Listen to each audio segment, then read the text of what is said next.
Sengaja kami sebut buku ni kerana saya lihat untuk kita gali sebanyak mungkin cintaan kita kepada Rasulullah sallallahu alaihi wasallam. Biar setiap kali kita sambut Maulidur Rasul, kita akan dapat satu benda yang baru sekurang-kurangnya dan mengenali dan makrifah Rasulullah lebih rapat lagi. Buku ni sengaja kami namakan Makrifah. Apa makna makrifah? Pengenalan, pengetahuan, tahu. Assalamualaikum warahmatullahi wabarakatuh. Alhamdulillahi rabbil alamin. Wal akibatu lil muttaqin wala udwana illa 'alal zalimin. Asyhadu an la ilaha illallah wahdahu la syarika lah wa asyhadu anna sayyidana Muhammadan abduhu wa rasuluh. Allahumma salli wa sallim ala sayyidina Muhammad wa ala alihi wa sahbihi wa barik wa sallim, amma ba'd. Asbahna ala fitratil Islam wa kalimatil ikhlas wa ala dini nabiyyina Muhammadin sallallahu alaihi wasallam wa ala millati abina Ibrahim hanifan musliman wa ma kana minal musyrikin, amma ba'. Puan pengurusi majlis yang budiman, seterusnya puan-puan, datin-datin, muslimat dan juga sahabat-sahabat kami muslimin yang saya kasihi. Pertamanya kita rapatkan setinggi syukur pada Allah kerana dengan izinnya kita dapat hadir dalam majlis ilmu. Selepas hampir setahun lebih kita tertangguh dengan majlis ilmu secara fizikal yang biasa dilakukan secara online, maka aktiviti seperti ini alhamdulillah nampaknya mula dibuka sedikit demi sedikit dalam SOP yang ketat yang perlu kita awasi supaya tidaklah menjadikan satu gelombang baru selepas dibuka. Itulah hasrat kita. Alhamdulillah, usaha yang dianjurkan oleh pihak muslimat dalam mengadakan majlis seperti ini bagi saya adalah satu usaha yang amat dipuji. Kenapa? Kerana berdasarkan kepada cara Rasulullah sallallahu alaihi wasallam zaman dahulu ada mengkhususkan kepada muslimat majlis pengajaran, dan wanita yang terkenal dengan hebatnya ialah wanita Ansar. Rasulullah sallallahu alaihi wasallam puji kepada wanita Ansar kerana dia sikit walker lah, kita kata, berani bertanya kepada Rasulullah dan minta supaya diajar, dan Rasulullah SAW amat menyenangi sikap yang ditunjukkan untuk mempelajari ilmu. Cuma apabila kita belajar ilmu, kalau boleh kita kena tukar daripada menjadikan pelajaran ilmu sebagai ibadat semata-mata, yakni maksud saya setiap minggu beberapa kali kita hadir, dan sudah berapa tahun dah, ada yang sampai 10 tahun dan ada yang menuju kepada belasan bahkan puluhan tahun. Tetapi kadang-kadang kita tak pernah dibuat sebagai satu uji kaji setakat mana dah ilmu yang kita ajar, yang kita belajar. Boleh jadi kita akan rasa seronok kerana para asatizah, tuan guru yang ceramah sedap, kelakar dan seumpamanya, itu hiburan, ataupun kita kata kita rasa jiwa akan rasa tenang. Tetapi yang lebih penting daripada itu adalah penguasaan ilmu yang kita pelajari itu, di mana tingkatan yang kita pelajari kalaulah sampai 20 tahun, saya rasa lebih hebat daripada tingkatan mereka yang belajar mengambil jurusan agama, ustaz, ustazah yang BA ataupun bahkan MA kadang-kadang. Kerana BA pun 4 tahun je. dan MA tambah 2 tahun ataupun 3 tahun lagi. Kita 25 tahun dah belajar. Sejak menikah hari itu, dalam 3 tahun kemudian kebetulan suami kita dan kita juga minat ada ni, terus kita belajar. Oleh kerana itu, biar ada satu peningkatan dan kita juga akan jadi mata rantai dakwah Islam untuk kita sampaikan, maka itulah yang kita nak sangat. Keduanya, bila kita belajar ilmu ini, mungkin kita mempunyai kecenderungan tak sama. Ada yang minat hadis, ada yang minat fiqh, ada yang minat tasawuf, ada yang minat tauhid, ada yang minat kisah-kisah para salafus salih, ada yang minat umpamanya ilmu-ilmu secara fiqh permasalahan semasa. Maka semuanya itu kalau boleh, biarlah sebagaimana kata Al-Maghari, seorang Syekh Azhar sekitar 1940-an di Mesir, telah menazharkan masjid-masjid. Maksudnya menjadikan masjid-masjid itu tapak-tapak universiti yang diisi pengajaran.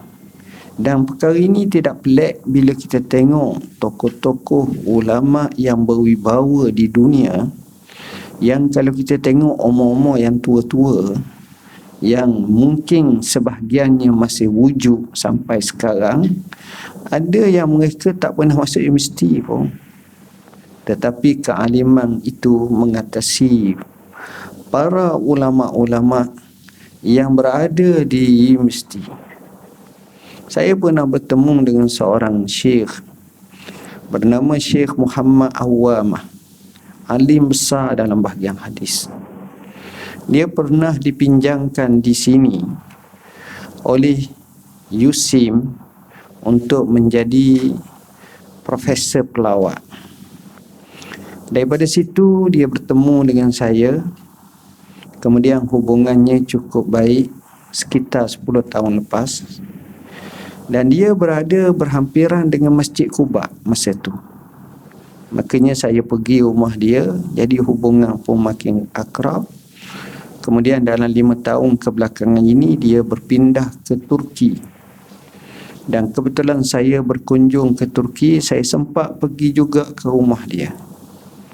Masya Allah, apa yang saya tengok, dia sewa satu bangunan dalam 3 ataupun 4 tingkat penuh dengan buku-buku. Bangunan tu besar ada ni, penuh dengan buku-buku, dan ada orang yang mengkajinya, duk baca je, dan dia sendiri pun duk baca je. Dan kebetulan baru-baru ini saya pergi ke Mekah pada bulan Ramadan yang lepas. Dia kebetulan datang ke Mekah juga, jadi sempat lagi bertemu.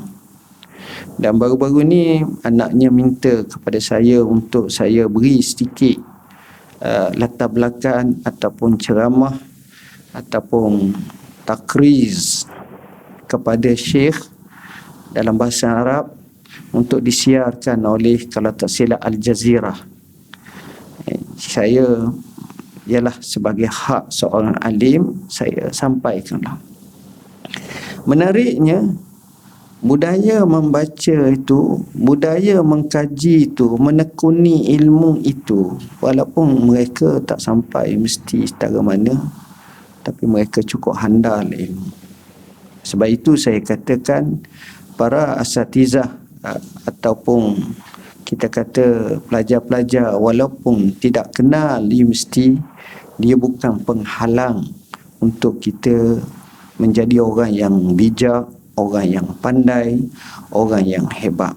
Kalau saya bariskan kesahan terlalu ramai, jadi saya tak naklah bincang hal tersebut. Cuma saya tabik dan mengangkat tangan kepada sahabat-sahabat sekalian, para muslimat, kerana gigih belajar. Cuma apa yang kita nak, biarlah kita ada satu mekanisme ke mana kita akan menuju selepas daripada ini. Biar ada sasaran. kita ada apa yang kita nak capaikan dan nak matlamatkan. Ini cita-cita yang cukup baik. Jadi hadirin hadirat muslimin muslimat yang dirahmati Allah sekalian, hari ini saya nak baca satu kitab Ma'rifah Rasulullah sallallahu alaihi wasallam. Cara saya baca adalah cepat, bukan slow-slow, sebab semua ada ni. Kalau boleh kongsilah dulu tengok, kemudian nanti sahabat kita akan bawalah ataupun kirimlah baki-baki yang tak ada. Sengaja kami sebut buku ni kerana saya lihat untuk kita gali sebanyak mungkin cintaan kita kepada Rasulullah sallallahu alaihi wasallam. Biar setiap kali kita sambut Maulidur Rasul, kita akan dapat satu benda yang baru sekurang-kurangnya dan mengenali dan makrifah Rasulullah lebih rapat lagi. Buku ni sengaja kami namakan Ma'rifah. Apa makna Ma'rifah? Pengenalan, pengetahuan, tahu. Cuma tahu ni banyak jenis. Kalau kita kata orang tu tahu saya ada ilmu, ilmu pun tahu. Tapi beza Ma'rifah ni, bila kita sebut tahu tu, mana dia kenal luar dalam. Dia kenal luar dalam.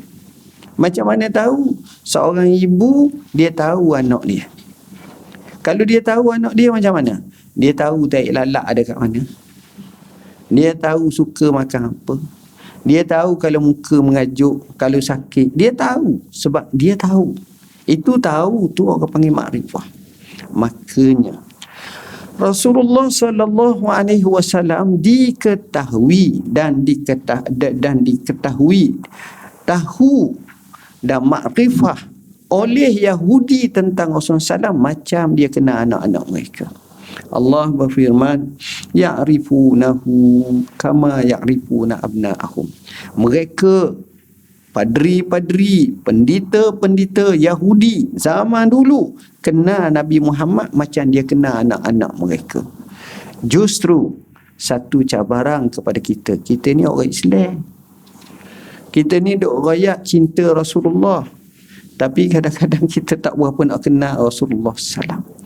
Dan kalau kenal pun kadang-kadang tersisih dengan Israelia ataupun yang bukan, yang tersilap. Jadi kita cuba kalau boleh biar tahu, biar kenal, biar hadam, biar faham tentang Rasulullah SAW ni dari setahun ke setahun. Tahun ni juga kita telah keluarkan satu buku yang terbaru melalui e-books yang kita tajukkan Fathul Ali tentang Sirah An-Nabi, yang kita terjemahkan daripada Ibnu Qudamah Al-Maqdisi. Lebih kurang tebal-tebal macam ni saja. Tapi sekurang-kurangnya bila kita tengok seolah-olah para ulama zaman dulu akan cuba cakna dan prihatinkan siapa itu Rasulullah sallallahu alaihi wasallam. Jadinya insya-Allah kita mulakan pada muka surat 1. Tanda cinta, tanda sayang. Maka yang ni homework kepada puan-puan sekalian, balik hafal. Nama Nabi kita Muhammad sallallahu alaihi wasallam bin Abdullah bin Abdul Muttalib bin Hashim bin Abdul Manaf bin Qusay bin Kilab bin Murrah bin Ka'ab bin Lu'ay bin Ghalib bin Fihir bin Malik bin Nadhr bin Kinanah bin Khuzaimah bin Mudrikah bin Ilyas bin Mudar bin Nizar bin Ma'ak bin Adnan. Ini sepakat. Inilah riwayat Imam Bukhari. Ada pun lapis tak lagi, maka kata ulama aulanya kita tawakuf. Walaupun adalah orang nisbah sapa kepada Nabi Ibrahim sampai kepada Nabi Adam alaihissalam. Allahu a'lam. Tapi yang masyhur sampai kepada Adnan. Semua lapis-lapis ni lapis-lapis baik belaka. Yang selamat daripada berzina, daripada perkara yang tak molek. Sebab itu Rasulullah SAW bersabda, wulitu min nikahin la min sifah. Aku dilahirkan daripada nikah yang sebenar, bukan daripada penjarahan dan seumpamanya. Tuan-tuan dan puan-puan yang dirahmati Allah, Nama dan gelaran Nabi, nama Nabi Muhammad dan gelarannya Al-Amin. Kita tahu nama Muhammad ni luar biasa. Satu-satunya nama yang tidak ada sebelum itu nama Muhammad. Seolah-olah Allah simpang nama Muhammad ni untuk Nabi Muhammad dulu. Walaupun dalam riwayat menyebut ada dua orang bernama Muhammad. Seorang bernama Muhammad bin Ismail, seorang lagi namanya Muhammad ibn Ibrahim ataupun bin Sufyan. Dikatakan ibu bapa mereka pergi menega di negeri Syam, dengar cerita padri kata akan ada nama Muhammad yang akan lahir. Dia pintas. Tapi riwayat hal tu tak diketahui. Tapi Nabi SAW bila lahirnya dia namanya Muhammad ini, kita tengok. Kerana kata Abu Talib, Abdul Muttalib, bila ditanya kenapa nama macam ni, kata dia la an yahmadahu man fis sama wa man fil ard, supaya yang di langit puji, yang di bumi puji. Nama ni tafa'ul. Sebab itu anak-anak kita, cucu-cucu kita, beri nama yang baik-baik. Salah satu daripada wajib atau tanggungjawab ibu bapa menamakan anak dengan nama yang baik-baik. Jangan rambang je ataupun gabung-gabung saja, kadang-kadang tak kena cara, maka rugi. Kerana nama ini adalah doa. Bila doa maka berjayalah si anak tersebut. Kemudian Nabi kita disifatkan, dilaqabkan, digelarkan. Banyak. Nabi Rahmat, Nabi Muqaffa, Nabi Taubat, Nabi Marhamah, Rahmah Muhdah, Sayyid Walad, Ad-Da'i. Semuanya ni tuan-tuan, kalau kita pergi ke Masjid Nabi, kita masuk ke Babus Salam, kita paling arah kiblat, kita tengok daripada Babus Salam tu, seterik bawa sampai hujung kat makam Rasulullah, hujung ke pintu hujung tu, pintu bab bakit tu, kita akan nampak nama-nama Nabi.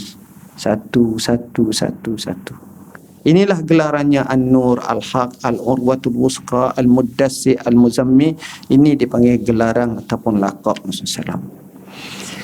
Soalan seterusnya, adakah benar muka surat 6 Taha dan Yasin merupakan nama Nabi Muhammad SAW? Yang ada orang buat nasyid banyak, ala Taha, ala Yasin ke apa ke, macam mana. Jadi dalam masalah ini kita jawab dari segi hadis Mut'im, bahawa Nabi SAW bersabda, li khamsatu asma, aku ni ada 5 nama je. Hak tadi hak banyak orang sebut tu, itu dipanggil laqab, gelaran. Nama Nabi, ana Muhammad, ana Ahmad wa Ahmad, wa anal mahi allazi yamhullahu bil kufur, wa anal hashir allazi yuhsyarun nas ala qadami, wa anal aqib. Jadi nama Nabi apa? Muhammad, Ahmad, Mahi, Hashir dan juga Aqib. Dan terjemahan tu boleh baca lah. Dalam riwayat Abu Musa al-Asy'ari menyebut bahawa Nabi SAW pernah menyebut kepada kami beberapa nama baginda. Ana Muhammad wa Ahmad, Muqaffa, Hashir, ditambah 2 lagi, Nabiyyur Rahmah dan juga Nabiyyut Taubah. Jadi kalau 5 tu hampir sama, maka tambah pula 3 yang hampir sama, maka ditambah di sini dalam ada 7 lah lebih kurang nama Nabi ataupun 8. Nama Nabi seolah-olahnya nama Muhammad, nama Ahmad, nama Muqaffa, nama Hashir, nama Nabiyyut Taubah, nama Nabiyyur Rahmah, nama Nabinya Al-Aqib dan nama Nabi Al-Mahi. Itulah nama Nabi. Melihat kepada 2 buah hadis itu, jelaslah kepada kita bahawa kita faham Nabi mempunyai nama yang banyak. Adapun dalam Quran terdapat terlalu banyak nama dan gelaran Nabi. Ini anan nazir al-mubin. Nazir ini beri peringatan. Jadi berdasarkan persoalan di atas, nisbah Yasin dan Taha kepada salah satu daripada Nabi SAW adalah datang daripada sebuah riwayat yang dinukilkan daripada Qadhi Iyad di dalam kitabnya Asy-Syifa, menyebut, tetapi dalam sirah tamrid. Apa makna tamrid? Tamrid ni maknanya disebut ruya. Dalam bahasa kita juga sirah yang sakit. Apa makna? Ruya ni diriwayatkan. Bila diriwayatkan, perawi tu jadi majhul, tak tahu siapa. Macam kata orang kata. Ya, kita nak nisbah orang ni banyak sangat. Kita nak siapa kata? Imam Bukhari kata ke? Imam Muslim. Maknanya bertanggungjawab. In kunta nakilan fa'alaika bitasahih wa in kunta mudda'iyan fa'alaika bidalil. Itu dari segi hujahannya. Jadi bagi menjawab persoalan ini, di sini kami cuba menukilkan beberapa pandangan daripada ahli tafsir. Antaranya Syekh Abdul Rahman As-Sa'di dan tafsirnya menyatakan bahawa Taha adalah salah satu daripada jumlah huruf muqatta'ah. Huruf-huruf yang alif, lam, mim, ya, sin, kaf, ha, ai, ya, ain, sad ataupun qaf, sad dan seumpamanya, ini dipanggil huruf-huruf muqatta'ah. Huruf-huruf ini terdapat pada permulaan surah dan bukanlah daripada nama Nabi sallallahu alaihi wasallam. Adapun pandangan Syekh Wahbah Az-Zuhaili, guru kami, dalam tafsirnya menyatakan pandangan yang menyatakan bahawa Taha adalah merupakan nama Nabi adalah pendapat yang diterima. Dia kata Taha boleh diterima. Ini dalam tafsir Al-Wasit. Manakala Yasin pula dikatakan adalah nama Nabi Muhammad dan ia juga dikatakan sebagai huruf muqatta'ah. Maknanya pandangan Syekh Zuhaili dia lebih umum kebolehannya. Justru kami katakan ulama berbeza dalam masalah ini antara tasahul dan antara yang strict dalam masalah ini. Dia bukanlah masalah besar sangat dan bukanlah menjadi krisis yang utama, tetapi itu pandangan masing-masing. Berpegang kepada secara strict memanglah tidak dapat ada nas berdasarkan kita sebut nama hadis-hadis tadi, tetapi pandangan-pandangan sebahagian ulama. Bila Nabi lahir? Pertama, ada kata 12 Rabiul Awal, tahun gajah. Ada kata 9 Rabiul Awal, tahun gajah. Ada kata 2 Rabiul Awal. Ada kata 10 Rabiul Awal. Ada kata 8 Rabiul Awal. Ni sebahagiannya ada dalil-dalil masing-masing. Tapi yang sepakatnya Nabi lahir pada hari Isnin. Sebab itu seorang falak Mesir yang terkemuka yang dinukilkan oleh guru kami Allamah Syekh Syed Ramadan Al-Buti menyatakan tarikh sekitaran hari Isnin pada minggu tersebut jatuh pada 9. Kalau ikut falak 9 Rabiul Awal itu jatuh hari Isnin. Jadi kalau 9 jatuh hari Isnin, 10 hari Selasa, 11 hari Rabu, 12 hari Khamis. Sedangkan Nabi kata wulitu fi, kenapa mempuasa pada hari Isnin? Kerana aku dilahirkan padanya. Sabit, hari Isnin itu sabit. Tapi tarikh ni, ini menunjukkan kecandaan para ulama tentang Rasulullah SAW ini. Tahun kelahiran disepakati tahun gajah. Ada kata 50 hari, ada kata 40 hari, ada kata lebih sikit, kurang sikit. Masa berlakunya tentera Abraha. Dia ginilah tuan-tuan. Kita ni kalau kita nak ingat satu benda, kita akan ingat dengan satu peristiwa besar berlaku pada masa tu. Kalau kita pergi tanya orang tua lah, kita nampak dia tua dah. Makcik umur berapa dah? Ingat umur saya kata.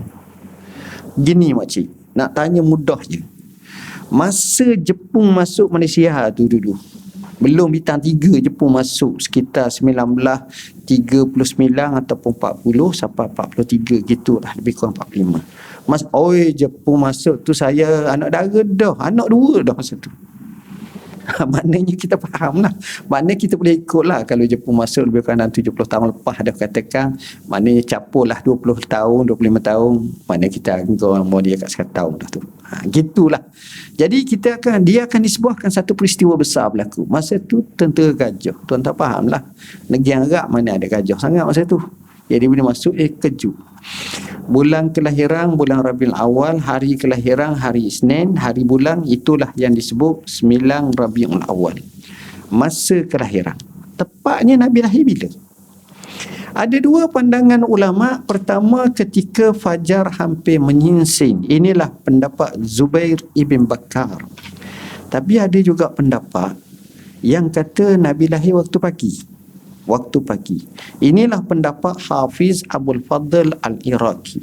Pendapat kedua ini telah diterjihkan oleh ramai ulama seperti Sa'id Ibn Musayyib, Ibn Dihyah dan juga Al-Imam Az-Zarkashi. Tapi Nabi, tengok cara Nabi lahir. Kalau kita tengok tuan-tuan, bila Nabi lahir waktu-waktu tu, itu juga tanda istifai pilihan Tuhan. Allah memang tentukan Nabi ni dengan kelebihan-kelebihan. Kalau kita tengok, kita ni waktu pagi lah paling segar, paling sihat.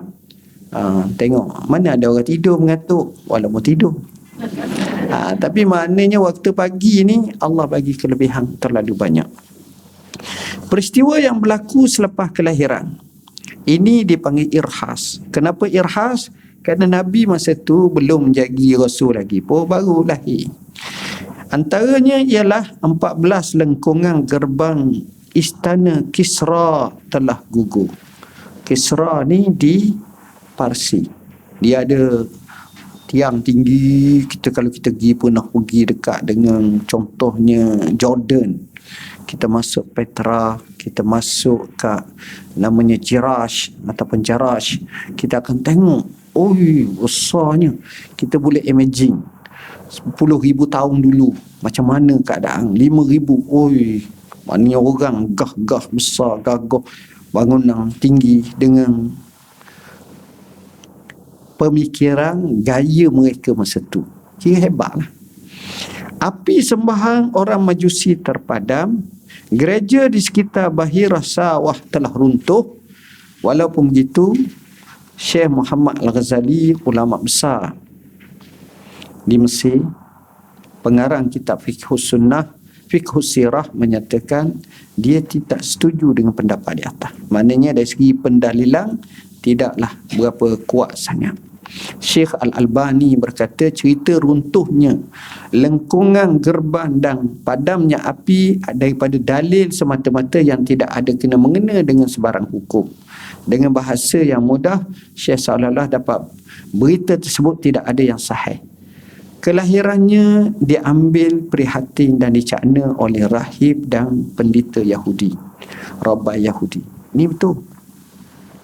Kalau kita baca sejarah, orang Mekah ada seorang dinisbahkan kepada Ibnu Hisham. Ibnu Hisham menceritakan dalam sirahnya, kalau tak silap, seorang pendeta Yahudi.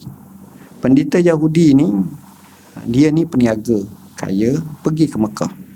Masa tu tak apa kafir pergi Mekah pun. Ni cerita sama sebelum Nabi lahir, bukan sama sekarang. Bila dia duduk di Mekah ni, tiap-tiap malam dia akan tengok ke langit. Tengok ke langit. Bila dia tengok ke langit, tiba-tiba satu malam dia kata, telah muncul bintang Ahmad. Adakah di kalangan kamu yang lahir anak semalam? Cek-cek tak ada. Dia kata mesti ada. Cari-cari, rupanya Aminah pada malam tu dia lahirkan putera.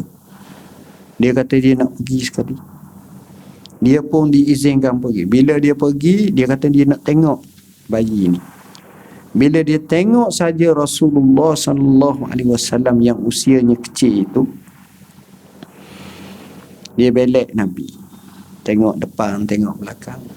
Ialah ada tanda khatamun nubuwah dan seumpamanya. Tengok sifat tu, apa yang berlaku, terus dia pensang. Apa? Apabila dia jaga, dia kata apa? Zahabatin nubuwatu min bani Israel. Telah hilanglah, beralihlah kenabian daripada puak-puak Yahudi. Kan dulu kan nabi-nabi daripada Yahudi ramai.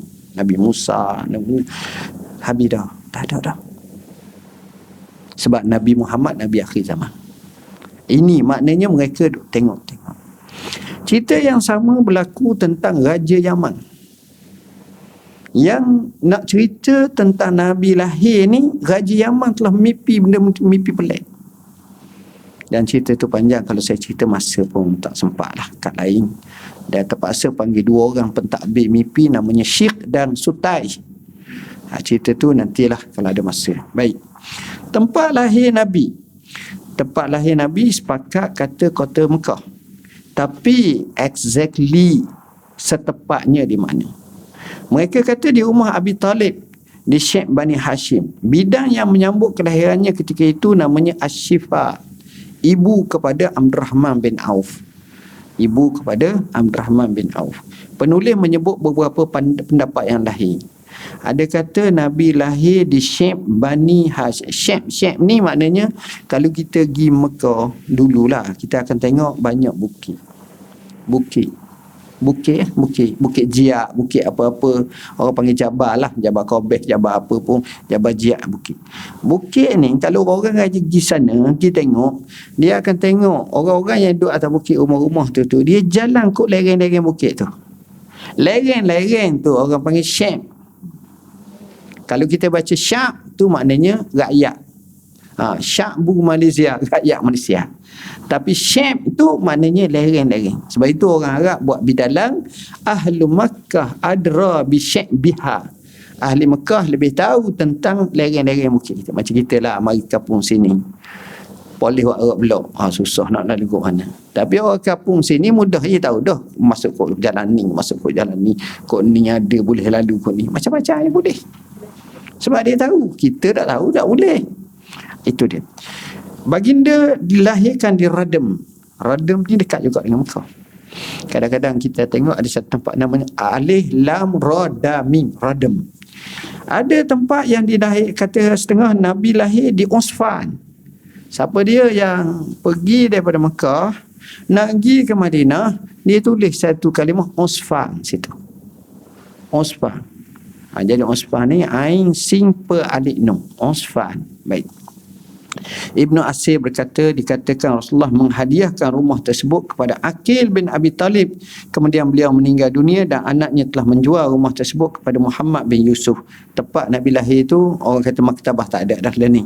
Tapi 10 tahun dulu sebelum ni, siapa dia pergi ke Mekah, dia akan tengok. Di situlah dikatakan tempat Nabi lahir.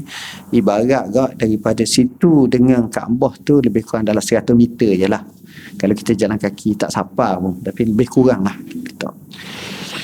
Kenapa Nabi lahir di Mekah, tak lahir di USJ?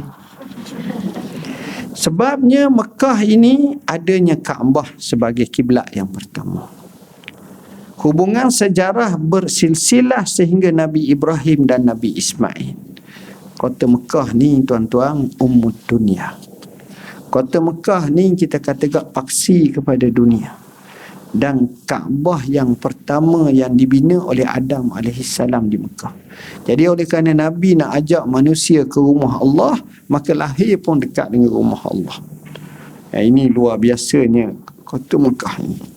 Seterusnya muka surat 16, adakah Rasulullah SAW dilahirkan dalam keadaan berkhitan? Orang tanya Nabi ni lahir sunat ke tidak? Dalam masalah ini ada 3 pandangan. Pendapat yang pertama, Nabi lahir dalam keadaan berkhatan. Inilah pendapat Abu Abdullah Muhammad bin Usman Al-Khalili.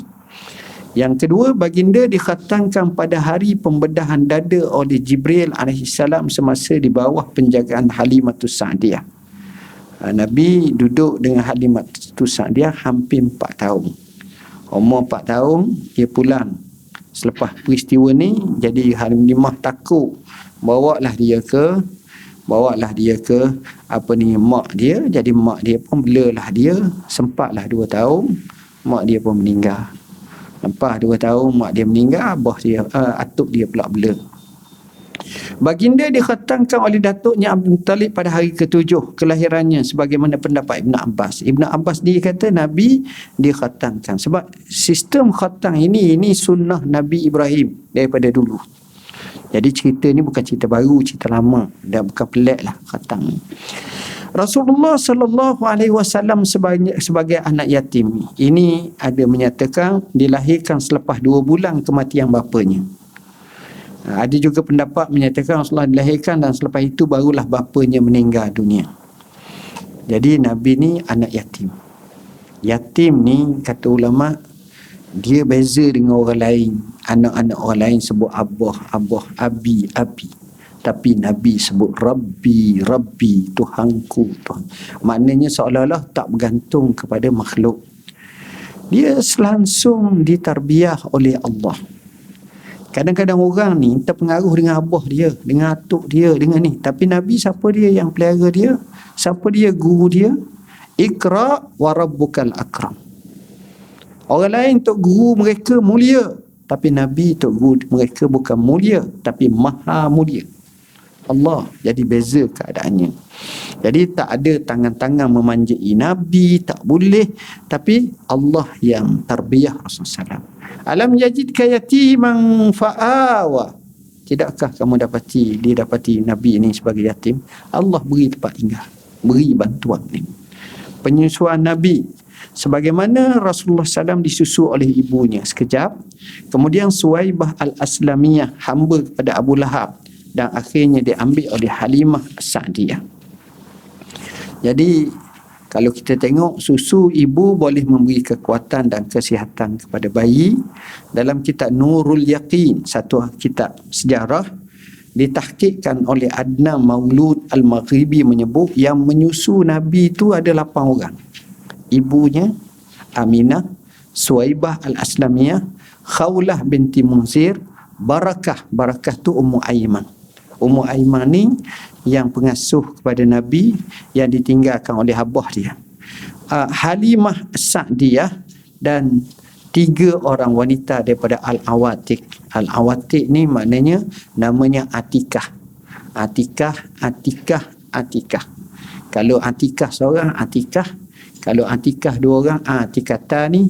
Kalau 3 orang lebih Atikah, dia panggil Awatiq. Itu jamak lah, plural.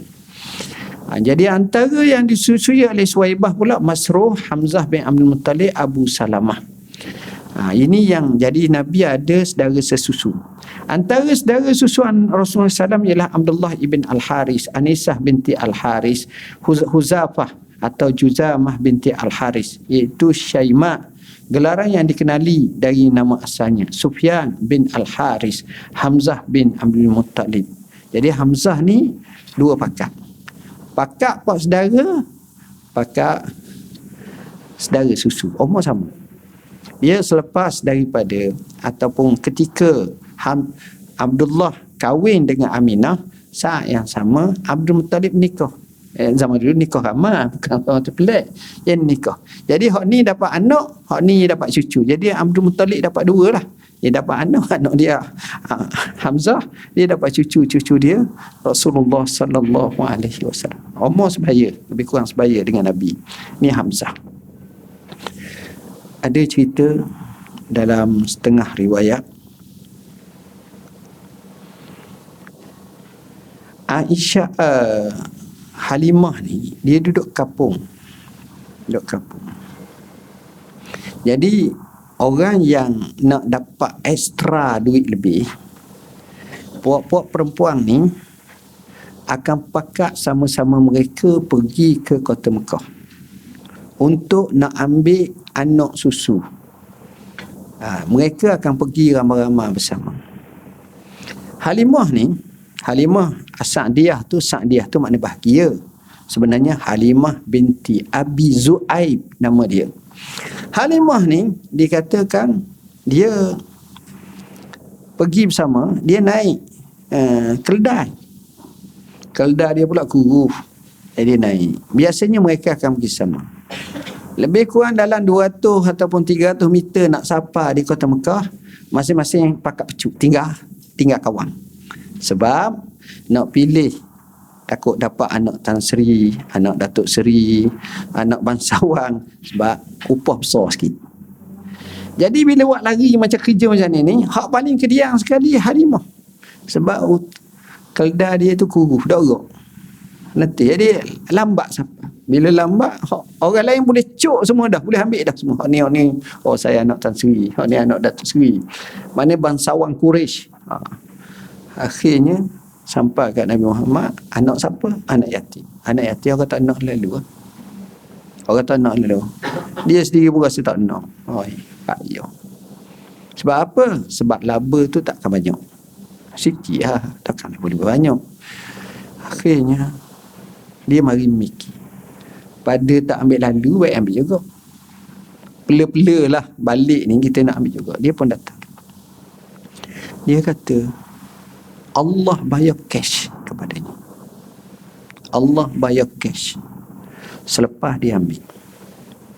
Antara perkara yang dia nampak ketara sangat, dia orang nak nyusukan anak ni, dia ada anak. Kalau tak ada anak, macam mana nak nyusu anak? Nak nyusu walaupun anak orang, dia kena ada anak dia tu.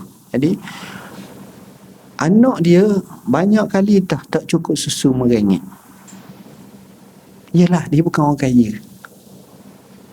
Jadi dengan ambil Rasulullah SAW ni, peliknya susunya jadi cukup dan anak dia lena tidur.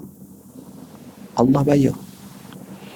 Dia naik pula keldai dia tu, tak semena-mena keldai dia ni boleh pintas keldai ataupun unta orang lain. Yabna binti Abi Zu'aib, mau beli keldai baru ke? Dok ke dah lama? Jadi gemuk, jadi sihat, Allah bagi. Itu pelik. Di rumah dia pula, dia ni Abi Kabsyah. Sebab itu Nabi ni dipanggil Yabna Abi Kabsyah, wahai anak Abi Kabsyah. Abi Kabsyah tu suami kepada Halimah Sa'diyah. Jadi maknanya nisbah kepada bapak susu lah. Itu maksudnya.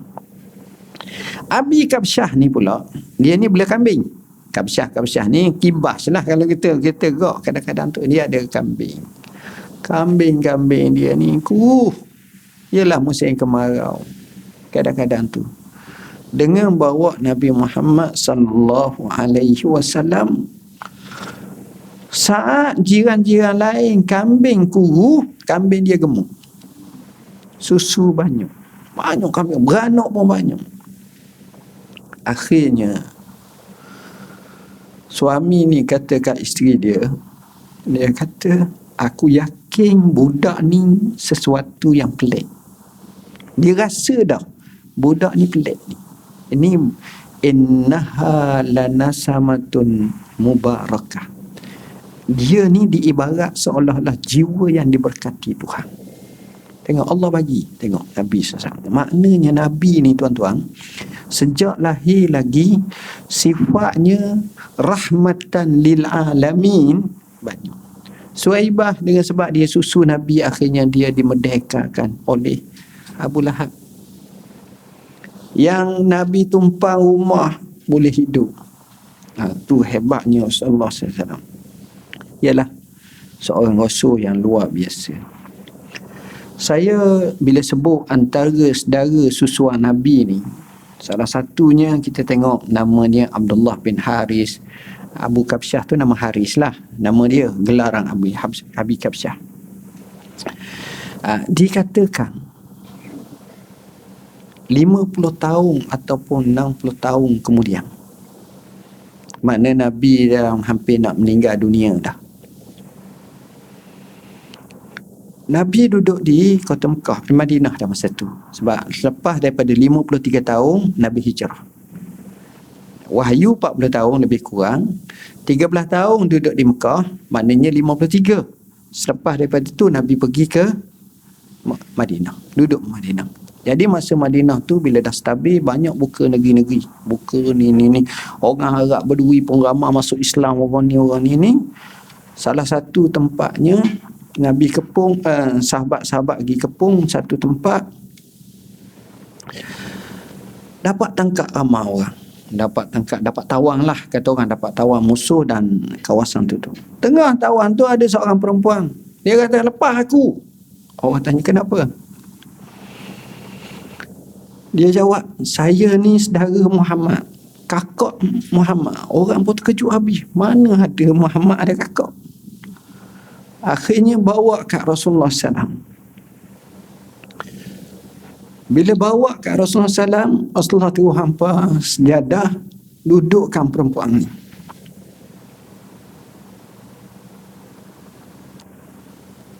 Dan Rasulullah SAW nangis.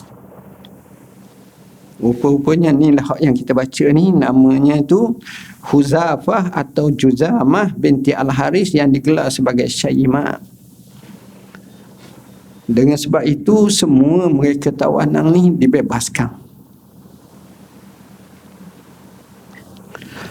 Maknanya Rasulullah SAW ni orang yang kenang budi, tuan-tuan.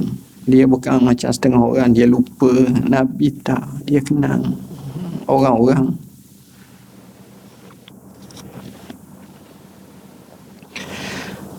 Orang yang bantu dia kenang lah. Dan di perkampungan atau badawah, sejarah menunjukkan Rasulullah SAW dipelihara oleh keluarga Bani Sa'. Bani Sa' ni keluarga Halimah lah. Halimah binti binti Abi Zu'aib. Nama ibu susuannya Halimah binti Abi Zu'aib, isteri Al-Haris bin Abdul Uzza yang dikenali gelaran Abu Kabsyah dari kabilah yang sama. Kenapa, tuan-tuan? Sebab biasanya orang daripada kampung ni cergah dia lain. Dia lasok, dia gagah. Orang bandar ni minta maaf lah. Sebab itu anak-anak kadang-kadang tinggal rumah nenek di kampung tu. Kalau boleh hak ada mandi telaga, hak jenis jauh-jauh sikit, biar dia jadi gagah. Kalau orang bandar ni bukan tak baik, tapi slow sikit lah. Saya tengok bahasa mudah, penagih dadah kampung, penagih dadah bandar. Penagih pada kampung masa kita kecil-kecil dulu, sebut saja polis, berlari lompat pagar. Penagih pada bandar ni takak di bawah jambatan, tengok jalan Tengku Deraman ke apa bawah tu, polis bagi nak takak, dia pun ambil jarum. Dia kata, kau orang pun takut habis. Tak urut, lemah. Baik. Mengembala kambing. Rasulullah SAW ni sejak usia kanak-kanak lagi Nabi mengembala kambing milik Ibnu Abi Mu'aiz dengan upah segenggang kurma. Semua Nabi yang diutuskan oleh Allah memang pernah mengembala kambing. Kenapa? Sebab sebelum memperintah manusia perintah kambing. Siapa pernah bela kambing dia tahulah. Kambing ni bukan macam air daging. Air daging ni kita kurung je. Kambing ialah sekarang feedlot pun boleh, makan meh gini tu. Tapi bila kambing ni dia ada wah degil dia tu. Kita nak tarik dia tu, kadang-kadang nak makan, Allah gerangnya kita. Saat di situ mengajar macam mana nak menguruskan. Jadi kedegilan mengatur kambing dijadikan sebagai medan latihan. Akhirnya berjaya. Dan mengembala kambing ni sebaik-baik pekerjaan. Berapa ramai toke-toke kambing kaya-kaya lah ni. Kambing bukan murah. Nasi arak nak buat nasi arak ayam tak berlaku. Nasi arak kambing kau. Jenis manusia nak kambing. Suatu hikmah ilahi menunjukkan kepada kita bahawa sebaik-baik harta adalah hasil perusahaan sendiri. Tu daripada kecil lagi Nabi ajar macam tu. Rasulullah SAW dalam keadaan ummi. Apa makna ummi? Maknanya Nabi dalam keadaan buta huruf. Huwallazi ba'asa fil ummiyina rasulan minhum yatlu alaihim ayatihi wa yuzakkihim wa yu'allimuhumul kitab wal hikmah wa in kanu min qablu la fi dhalalin mubin. Apa makna ummi, tuan-tuan? Ummi ni memang dia tak pandai membaca, tak pandai menulis. Tapi kita jangan beza Nabi ummi dengan orang lain. Nabi ummi itu adalah kemuliaan. Dan banyak menutup mulut-mulut mereka. Tapi orang lain tak. Kadang-kadang ummi ni tak semestinya macam tu. Kenapa? Kerana di sini tak ada lagi orang kata Muhammad tu bijak sebab dia kuat baca. Muhammad tu bijak, dia duk reka, dia ambil maklumat-maklumat daripada Rom, Parsi, jadi dia bijak. Sebab tu dia jadi Nabi, sebab tu dia. Jadi sekarang ni tak ada. Hujah tu orang tak nak kata. Sebab Tok Guru Nabi pun, siapa dia Tok Guru Nabi Muhammad? Orang tak ada kata, tak ada. Sebagaimana saya kata, Allah yang ajar Nabi. Jadi dia pelik. Kita ni ada ustaz kita, cikgu kita, ustazah kita. Nabi tak, Allah. Jadi ummi Nabi ni dia hebat. Sifat yang wajib bagi Nabi fatanah. Fatanah tu makna cerdik. Cerdik. Dan kita akan hujahkan tentang kecerdikan. Jadi tentang ummi ni kalau baca iktibar tu panjang. Kami telah jawab. Kita baca sikit sifat fizikal Nabi. Saya ambil satu cukup lah. Ummu Ma'bad Al-Khuzaiyah. Ummu Ma'bad ni dia duduk jalan antara Mekah nak menuju ke Madinah. Tapi ala ke dekat ke Mekah lagi. Bila dia duduk situ, Nabi masa hijrah pergi ziarah rumah dia dengan Abu Bakar, betulang suaminya Abu Ma'bad tak ada. Yang adanya ada seekor kambing betina tua yang tak gerak, yang tak berapa sihat, sakit. Jadi Nabi minta izin, royak ke Abu Bakar untuk minta izin nak perah susu. Jadi kawan ni caya kedak, macam mana nak perah susu? Asbab. Minta tulang perah kambing jadi sihat je. Banyak pula susu. Masya Allah. Dan dia tengok Nabi ni tuan-tuan, dia ni bukan jenis orang geger, bukan jenis orang cakap banyak, dia senyap banyak. Baik. Jadi bila Rasulullah SAW dengan Abu Bakar pergi tu, balik suami dia pun cerita. Dia cerita kat suami dia. Dia kata, hamba tengok seorang pelik-pelik sungguh, cerita. Dia kata apa? Seorang yang ketara keseriaannya. Nampak seri dia tu ketara. Seri tu bukan menang, bukan kalah. Seri tu, seriang tu comel benar lah. Comel, tampang. Putih wajahnya. Putih ni banyak jenis. Ada orang putih merah, ada orang putih pucat, ada orang putih bala, macam-macam putih. Ni putih comel. Kau anda nak kata apa pun gitulah. Baik akhlaknya, tidak merasai beban oleh badan yang besar. Bukan kadang-kadang kita nampak orang tu jalan sampai mengoh. Tak, Nabi bukan macam tu. Tidak boleh dipelekehkan kerana kepala yang kecil. Maknanya ada orang tu tubuh besar, kepala kecil. Jadi nampak, peliknya. Dia ni ngam-ngam semua, comel. Indah rupa paras dan menarik perhatian. Kita tengok, kalau orang tengok ni, nak tengok sekali lagi. Tengok Rasulullah ni. Luas dan tampak jelas mata putih dan mata hitamnya. Kita tengok betul-betul, mata putih Nabi putih sungguh. Dia tak pakai aimah, memang dia putih dah. Dan mata hitam dia hitam sungguh. Comel orang. Tengok mata kita tua-tua ni merah, kadang-kadang kelabu, koko. Tu tak termasuk katarak lagi. Memang anak kita kecil dah tengok iPad dah. Dia tengok iPad lebih banyak daripada dia pegang Quran ngaji. Quran boleh duduk 10 minit puas. iPad 8 jam, tak ada masalah. Kadang-kadang kita tolong kesiang, berhenti dulu makan.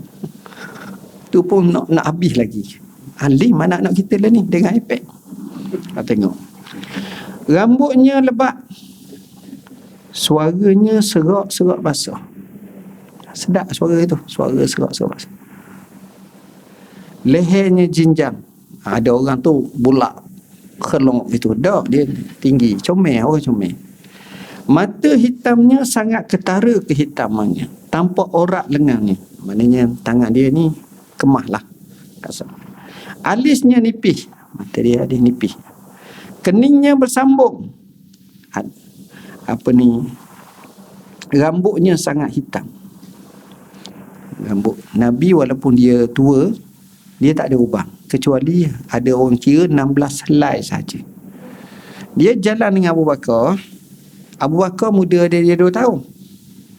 Dalam bahasa Arab dia kata, Abu Bakrin syaikhun yu'raf wa Rasulullah syabul la yu'raf. Apa makna? Abu Bakar ni syekh yang nampak ketuaannya. Muhammad ini, Rasulullah SAW ini pemuda yang tak nampak tua tu. Jadi jalan dua tu macam Abu Bakar ni ubang banyak syekh. Tapi Nabi tak. Baik. Kalau dia diam, nampak nyata kehebatannya. Senyap dia tu nampak hebat. Kalau dia berbicara, nampak nyata keterampilannya. Manusia paling menawang dan paling menarik jika dipandang dari jauh. Tengok jauh comel. Ada orang tengok jauh comel, dekat Allah wuduhnya. Ada gitu. Paling cantik dan manis saya dekat tengok Allah. Sebab tu sahabat-sahabat Nabi suka tengok Nabi SAW. Kata-katanya manis. Ni benda ni kena belajar lah.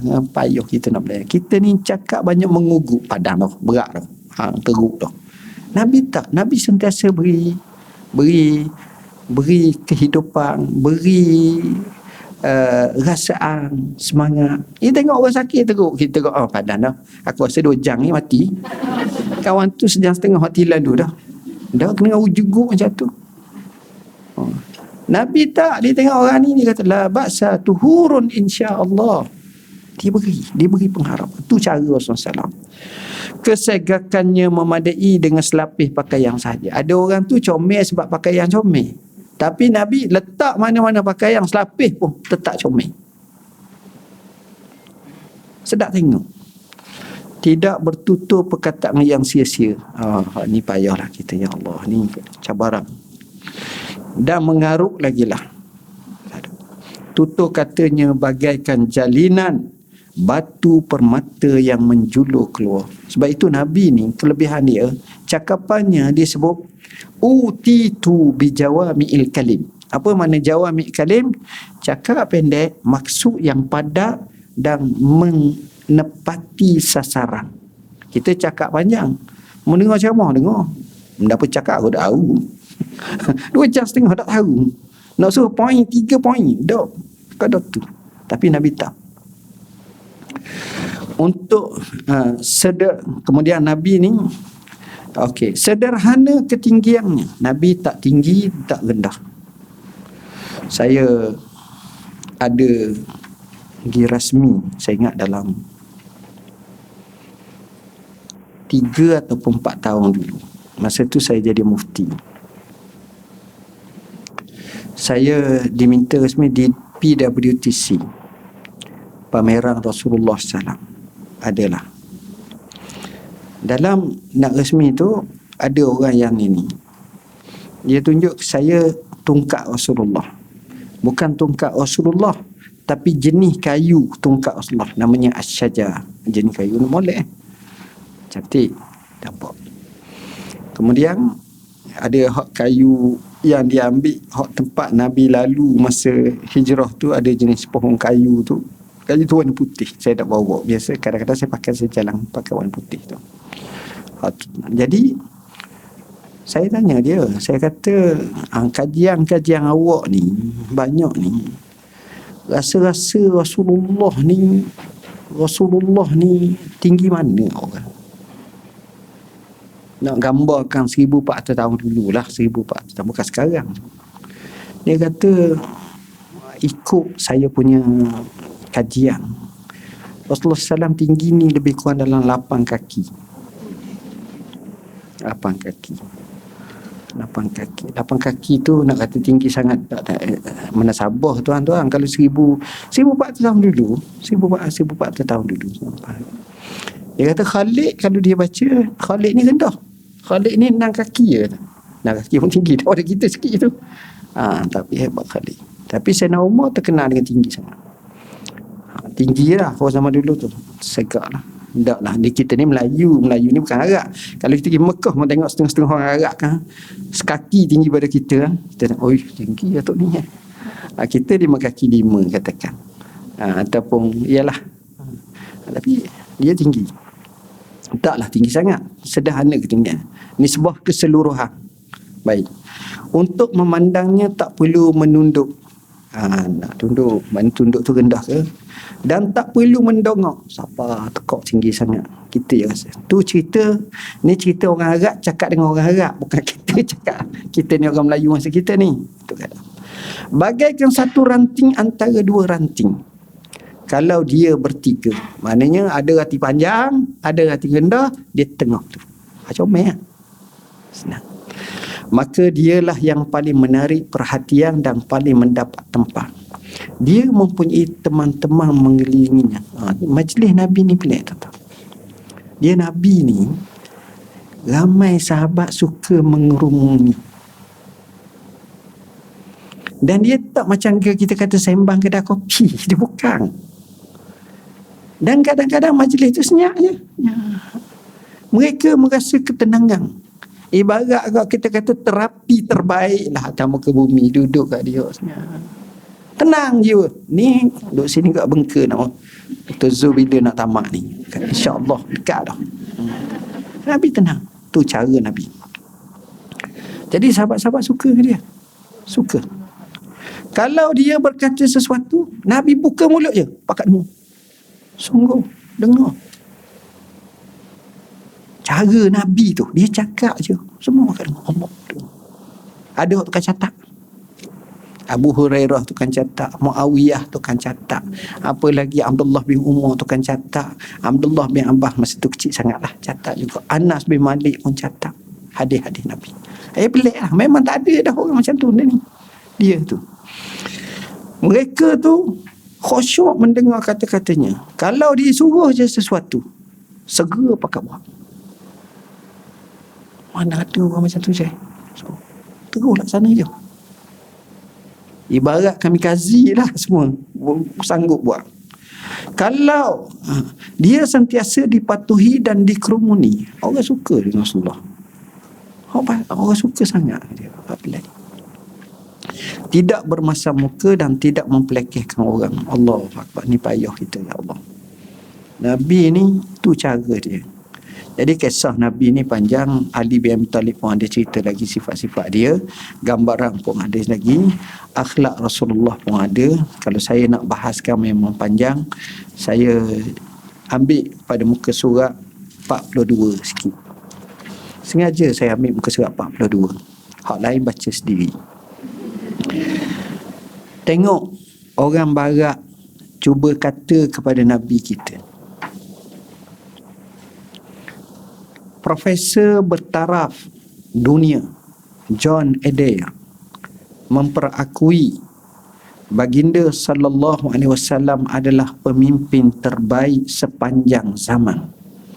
Dalam bukunya The Leadership of Muhammad, antara lain mengungkap kata penuh jujur, Muhammad adalah seorang tokoh luar biasa yang paling besar pengaruhnya di dunia ini.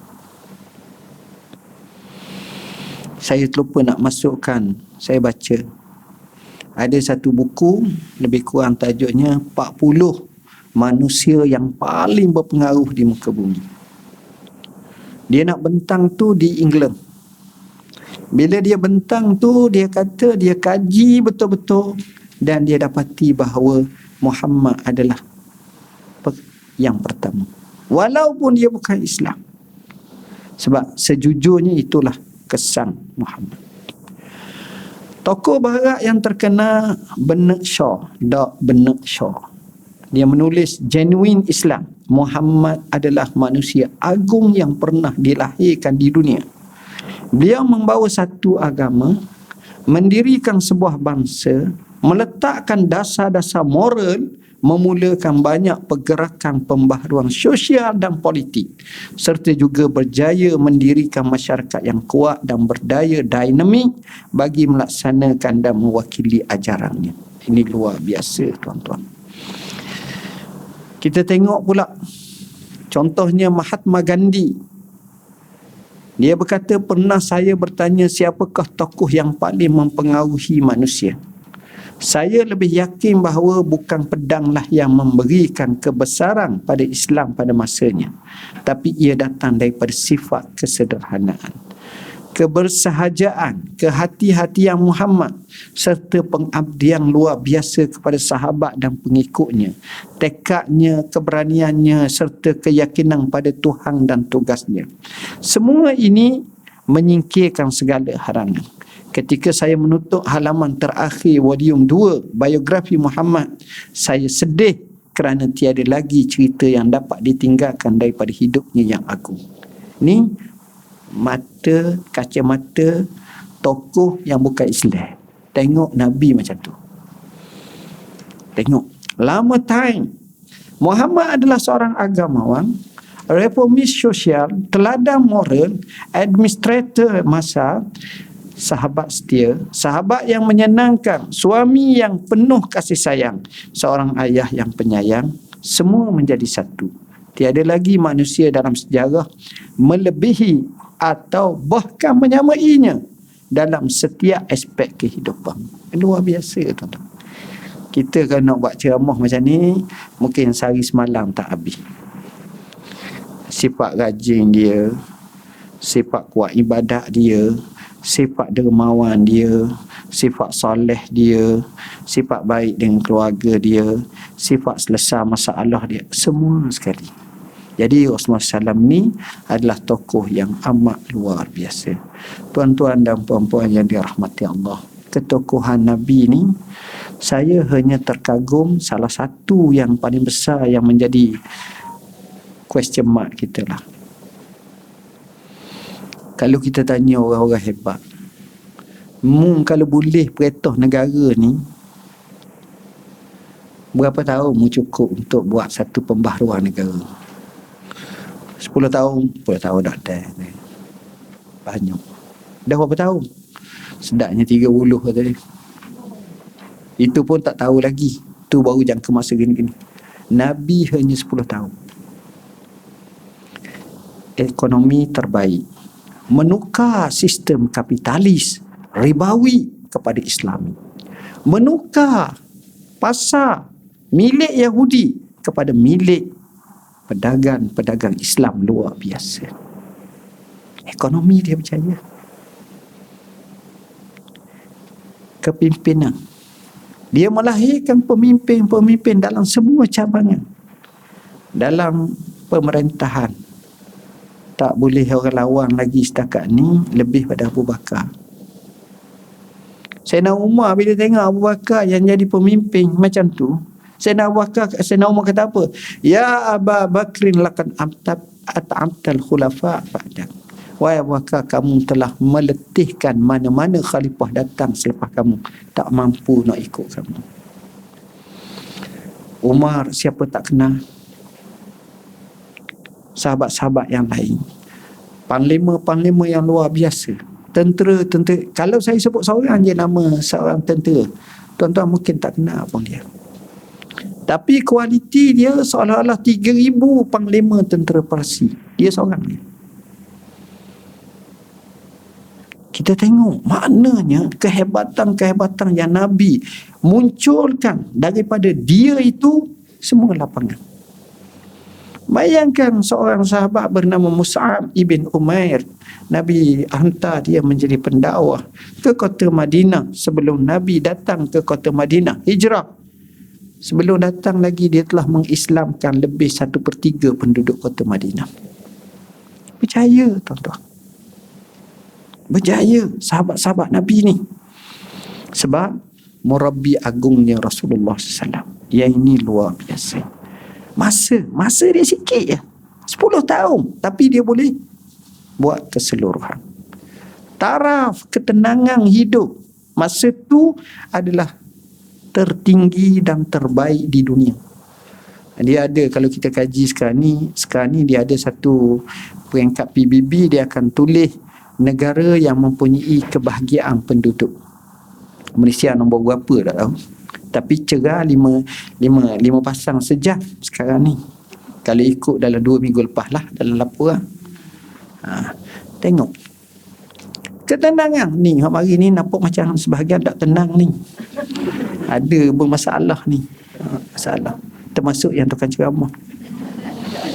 Jadi, zaman Nabi, ketenangan tu hebat. Ketenangan. Dan paling besarnya, Nabi ubah pemikiran. Kita masih dibelenggu duit, wang, harta. Duit, wang, harta.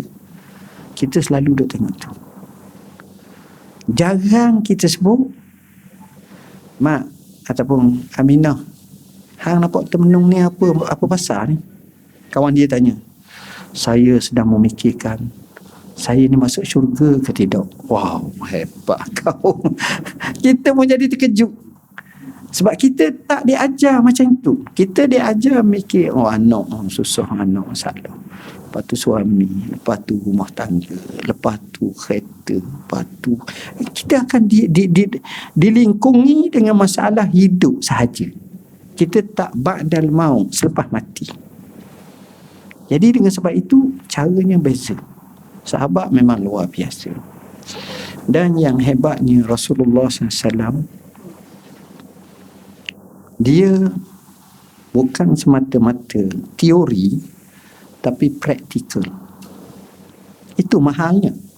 Orang lain teori. Mu nak kaya tak? Aku nak bagi tahu teori.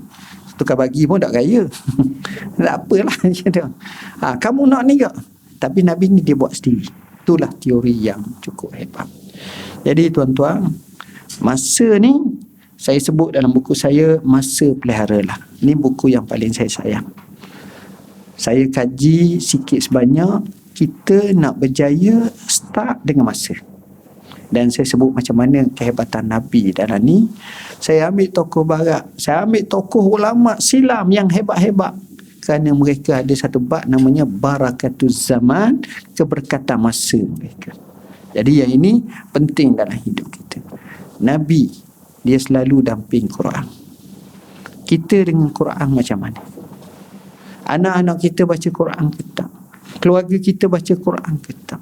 Bila kali terakhir kita baca Quran? Dan bagaimana bila kali terakhir kita khatam Al-Quran? Letih nak jawab. Nanti Ramadan pula lah Ustaz. Saya dalam menyampaikan bantuan sekali-sekala, kita hampir setiap minggu kita akan, Sabtu Ahad kita akan sampai. Satu hari saya pergi sebuah rumah, ada seorang pakcik duduk atas katil.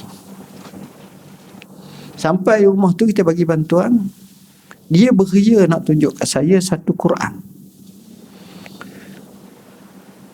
Apa yang dia buat, umur dia saya ingat kat 90 tahun lah.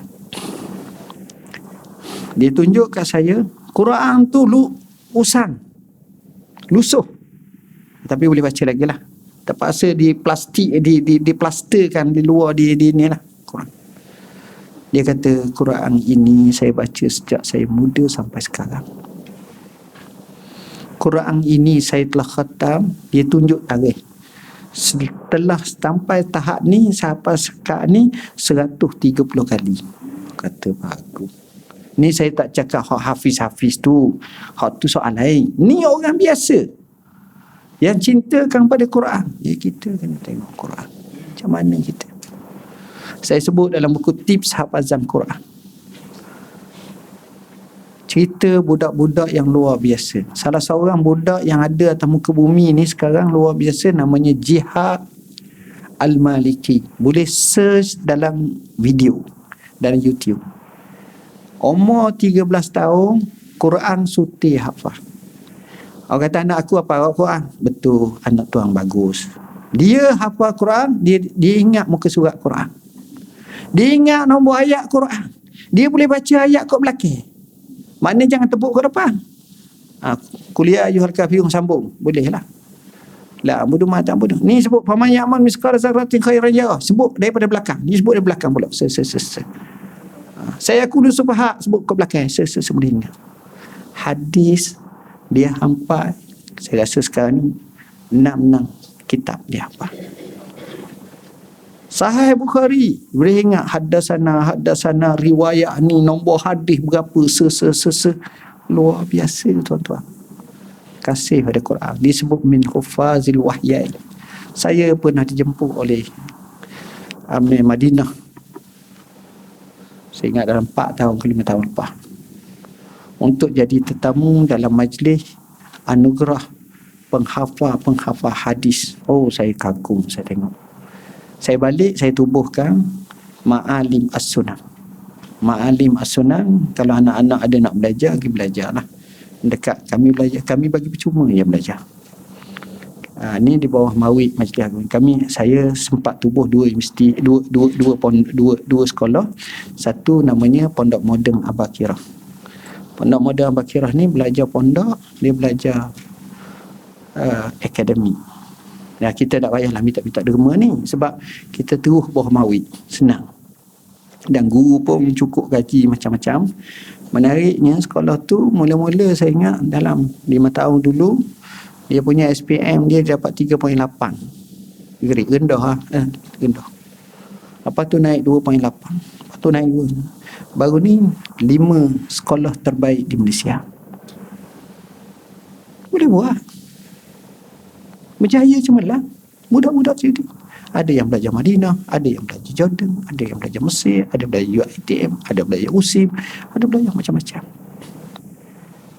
Staf-staf kita, pelajar-pelajar, guru, kadang-kadang muda-muda je lagi daripada ni. Tapi kita gasak semangat.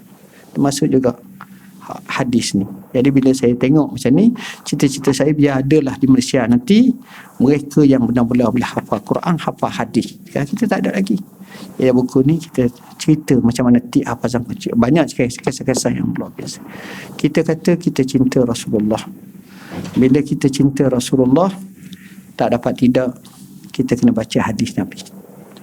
Saya showkan kita baca hadis 40 ni. Wak ngajar sini ustazah boleh 5 kali sehari 5 hadis sebelum masuk. Jadi akhirnya kita khatam, kita ulang kurang-kurangnya kita dekat dengan Rasulullah. Saya pun rasa sekadar itulah dulu yang dapat saya sampaikan. Mohon maaf. Qul qauli hadza wa astaghfirullah. Ada sahabat kita nak minta doakan. Yang pertama, Hamidah binti Ngah, kritikal di PPUM sebab COVID-19, semoga sembuh. Kedua, adik Camelia Balkish, kanser stage 4. Yang ketiga, Nur Wahidan Nurdin Mia Syahrin, mohon sembuh daripada COVID. Saya ada buat satu buku, inilah doaku. Dalam tu banyak doa. Tuan-tuan bolehlah baca doa, beramal. Bismillahirrahmanirrahim. Al-Fatihah. A'udzubillahi minasyaitonirrajim. Bismillahirrahmanirrahim. Alhamdulillahirabbil alamin arrahmanirrahim maliki yaumiddin.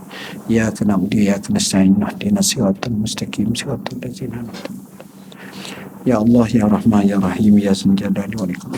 Ighfir lana dzunubana wa kaffir 'anna sayyi'atina wa tawaffana ma'al abrar. Allahumma ya Hayyu ya Qayyum ya Dzal Jalali wal Ikram. Ya Akramal Akram. Ya Arhamar Rahimin. Allahumma inna nas'aluka bima syahidna innaka antallah antal wahidul ahad al-fardus samad allazi lam yalid wa lam yulad wa lam yakul lahu kufuwan ahad. Anta qdiya hajatana ya Allah. Allahumma ya Allah ya Allah ya Allah. Ati nufusana taqwaha wa zakkiha anta khairu man zakkaha anta waliyuha wa Allahumma shfihim, Allahumma shfihim, Allahumma shfihim, Allahumma shfihim. Allahumma anta syafi la shifa shifa la yughadiru saqama. Allahumma shfi mardana warham mautana wa afi mubtalana. Allahumma shfi mardana warham mautana wa afi mubtalana. Allahumma shfi mardana warham mautana wa afi mubtalana. Allahumma rabbana alayka tawakkalna wa ilayka anabna wa ilayka al-masir. Allahumma inna nas'aluka ilman nafi'an wa rizqan tayyiban wa amalan mutaqabbala. Allahumma alhimna rushdana wa a'izna min syarri anfusina. Bismillahirrahmanirrahim. La yadurru ma ismihi syai'un fil ardi wa la fis sama'i wa huwas samiul alim. Na'udzu bi kalimatillahi tammati min syarri ma khalaq. Allahumma inna na'udzu bika min jahdil bala' wa darkis syaqa' wa su'il qada' wa syamatatil a'da. Allahumma inna na'udzu bika min zawali ni'matik wa tahwili afiyatik wa fujaati niqmatik wa jami'i sakhatik. Rabbana atina fid dunya hasanatan wa fil akhirati hasanatan wa qina adzabannar. Rabbana hab lana min azwajina wa dhurriyyatina qurrata a'yun waj'alna lil muttaqina imama. Wa sallallahu ala sayyidina Muhammadin wa ala alihi wasallam. Walhamdulillah. Wassalamualaikum warahmatullahi wabarakatuh.